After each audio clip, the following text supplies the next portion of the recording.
नमस्कार दोस्तों, मैं युवराज तुर्कर एक नई ज़िंदगी चैनल में मैं आपका स्वागत करता हूं। दोस्तों, आज हम एक सीख के बारे में बात करेंगे, क्योंकि बिना सीख के हम ज़िंदगी आगे नहीं बढ़ा सकते और जी नहीं सकते। तो हमें सीख ऐसे व्यक्तियों से लेना चाहिए जिन्होंने ऑलरेडी अपने जिसमें सक्सेस पाई है, तो उन्हें कहीं ना कहीं सीख मिली है। कहीं ठोकर खा के या कहीं कुछ ना कुछ ऐसे गलतियां की है तो सीख मिली है उन्हें, तो हमें भी उन्हीं से सीखना चाहिए ताकि हम आगे गलती ना करें, उनसे सबक लेके। वैसे हम हमारे पुराने इतिहासकार हजारों साल पहले हमारे चाणक्य जी थे, आचार्य चाणक्य जी, उन्होंने हमें ऐसी सीख दी है। अपने पुस्तकों में उनके पुस्तकों में अगर देखेंगे तो बहुत सारी सीख है जिनसे हमें सीखने के लिए मिलेगी। तो मैं इसी एक सीख उनकी बताना चाहता हूँ आपको, जिससे हमें हमारे जीवन में आगे बढ़ने के लिए हमें उससे प्रेरणा मिलेगी। दोस्तों, जब चाणक्य जी मगध का राजा घनानंद हुआ करते थे, उनके पास एक समस्या लेने गए कि हमारे देश में आक्रमण हो रहा है। वो एक गरीब थे, एक संत थे, आचार्य थे। तो मगध का राजा बहुत घमंडी था, उसमें बहुत घमंड था। वो किसी की नहीं सुनता था। वो बोलता था कि तू मुझे क्या समझाएगा, इसी भाषा में। मैं राजा हूँ, मैं बहुत बड़े एक भारतवर्ष का राजा, राज्य का राजा। एक मगध राज्य जो था भारतवर्ष का, जो अपने बिहार के पास है, तो एक मगध राज्य हुआ करता था जो भारत का बड़ा राज्य हुआ करता था, शक्तिशाली राज्य। तो उसका राजा हुआ करता था घनानंद। वो बोला कि मुझे तू समझाएगा।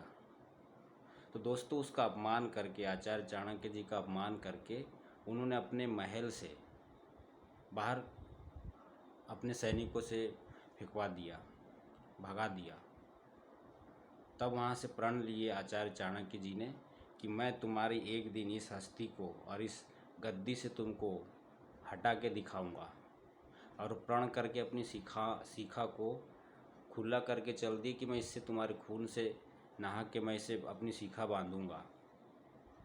वहाँ से एक प्रण लिया, वहाँ से उन्होंने एक प्रण लिया और वहाँ से चल दिए। वो उतने क्रोधित थे कि मैं आज निकल, मुझे बदला लेना है, ये लेना है। बहुत सारा उनके दिमाग में यानी गुस्सा भरा हुआ था। तो उन्होंने एक चंद्रगुप्त नाम के एक बच्चे को तैयार किया, उन्हें ऐसी शिक्षा दी, दीक्षा दी, शास्त्र का ज्ञान दिया,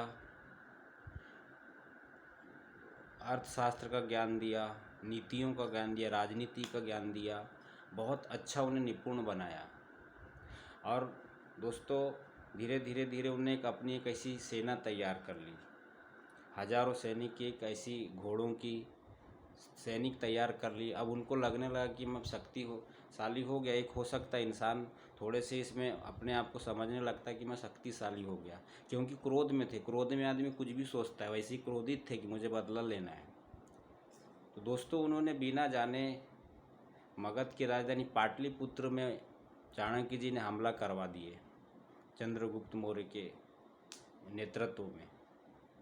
लेकिन उन्हें पता नहीं था कि मगध बहुत बड़ी सेना थी। उन्हें मुंह का हार देखना पड़ा और वहाँ से उन्हें भागना पड़ा, चाणक्य और चंद्रगुप्त मौर्य को। तो उन्होंने वहाँ पे एक गांव में एक शरण ले लिया, एक बूढ़ी महिला के घर में, अपनी जान बचाने के लिए। तो दोस्तों, इस सीख धीरे धीरे आगे पता चलेगा क्या है कहानी का रहस्य।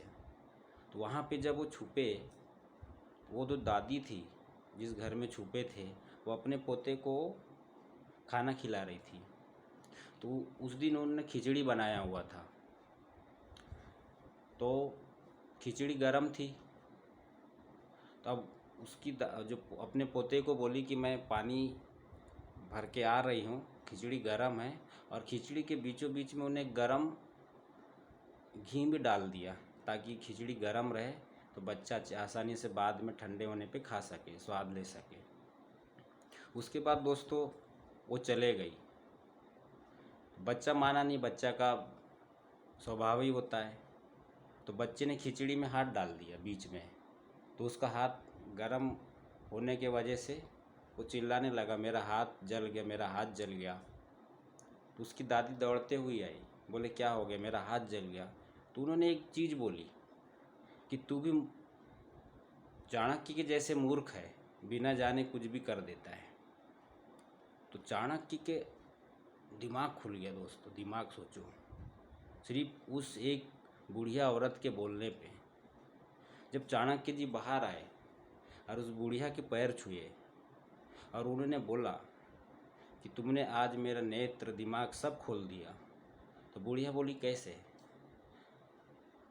चाणक्य जी बोले कि मुझे 1000 घोड़े या हजारों सैनिक की मैंने एक टुकड़ी बनाने से मैं शक्तिशाली नहीं हुआ था, और एक साथ मैंने घनानंद के राजधानी पाटलिपुत्र में आक्रमण कर दिया। मुझे पता ही नहीं था कि उसकी शक्ति क्या है, पहले मुझे वो पता करना था, और मैंने आक्रमण कर दिया और मुझे हार का मुंह देखना पड़ा। तो दोस्तों, तो उससे एक सीख मिली उनको। सीख जरूरी नहीं कि कोई हमें बड़ा विद्वान बताए, कोई कुछ बताए। सीख हमें छोटे छोटे हमारे आसपास लोगों से भी मिल सकती है। तो फिर उस बूढ़ी माँ ने उस अपने पोते को बोली, बेटा खाना कभी भी, ये खिचड़ी कभी भी एक कोने से खाया जाता है। तो वहाँ से चाणक्य जी को सीख मिली कि मुझे भी मगध को अगर जीतना है तो उसके आसपास की जो परिधि है उस चीज़ को मुझे पहले तोड़ना पड़ेगा। जैसे दोस्तों, ये थाली है, दिख रहा होगा, ये थाली है, ये कोना है। तो एक कोने से हमें खिचड़ी खाते हुए अंदर जाना। तो इसने चाणक्य को समझ में आया कि मुझे परिधि को पहले पूरा दिमाग की तरह कवर करना है, पूरा इस चीज़ को करना है, उसके बाद बीचों बीच में हमें घात करना है, तब हमें सफलता मिलेगी। वो चीज़ सीख चुके थे उस एक बुढ़िया के एक शब्द से। तो वैसी दोस्तों में भी एक शब्द ही हमारी ज़िंदगी को आगे बढ़ाने में बहुत बड़ी सीख दे देती है। तो ये चाणक्य जी की कहानी हमें बहुत बड़ी सीख देती है कि हमें कोई भी चीज़, हमें क्रोध में हो या जो भी हो। चाणक्य जी तो एक बहुत बड़े विद्वान थे, लेकिन वो क्रोध तो किसी को भी आ सकता है। तो क्रोध में उन्होंने अपनी जो उनकी हमारी बुद्धि जो होती थोड़ी सी कम चलने लगती है, हम बदला लेने के लिए एकदम आगे उतारू हो जाते हैं। तो वो चीज़ हम अपने दिमाग से हट जाती है और हम लोग गलती कर बैठते हैं। लेकिन उस बुढ़िया की एक सीख ने चाणक्य जी को आज महान इतिहासकार, उनका नाम बड़े अच्छे से लिया जाता है। ना जाने कितनी लड़ाइयाँ जिताई दिमाग से, बुद्धि से। तो वैसे दोस्तों, हम भी अपने जीवन में ऐसी सीख लें और जीवन में आगे बढ़ने के लिए ऐसे सीख लेकर, प्रेरणा लेकर हम अपने जीवन को आगे बढ़ाएं। धन्यवाद। मैं ऐसी ही छोटी छोटी कहानी के माध्यम से मैं आपके समक्ष आऊँगा और कहानी बताऊँगा। दोस्तों, आप स्वस्थ रहे, आपका परिवार स्वस्थ रहे। धन्यवाद। जय हिंद।